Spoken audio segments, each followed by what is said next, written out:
On va pouvoir augmenter l'horizon de viabilité du régime. Aujourd'hui, en fin de compte, on commence, si on ne fait rien, en fin de compte, qu'est-ce qui se passe? Dès 2014, on l'a vu cette année, on commence à puiser dans les réserves de prévoyance. D'une manière assez importante, à fin juillet, on était déjà à 450 millions de dirhams sur lesquels on a puisé sur ces réserves. Si jamais rien n'était fait, en 2019, en fin de compte, nos réserves auraient atteint un niveau inférieur à 2 fois la moyenne des 3 dernières années, c'est-à-dire le niveau légal où on doit tirer la sonnette d'alarme. Et si encore rien n'est fait, en 2022, en fin de compte, on n'aurait plus de réserves et les cotisations ne permettraient pas en fin de compte de payer la globalité des prestations.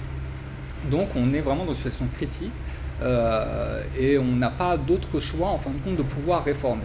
Attendre 2019 pour réformer serait extrêmement difficile parce qu'en fin de compte, si on devait réformer uniquement à travers le taux de cotisation en 2019, il faudrait en fin de compte qu'on augmente les taux de cotisation de 20% à près de 50%, ce qui est, il faut bien le dire, quasiment irréalisable, que ce soit d'un point de vue budgétaire ou bien d'un point de vue en fin de compte également pour les affiliés qui ne peuvent pas augmenter comme ça du jour au lendemain leur taux de cotisation, et tout cela nous donnerait en fin de compte que 10 ans supplémentaires.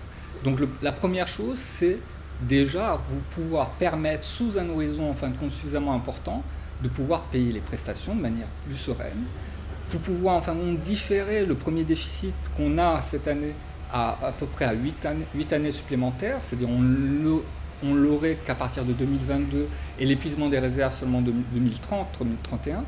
Donc c'est important, ça nous donne en fin de compte un horizon de viabilité. Cet horizon de viabilité est très important. Pourquoi? Parce qu'effectivement nous sommes au Maroc dans un cheminement de la réforme systémique des régimes de retraite.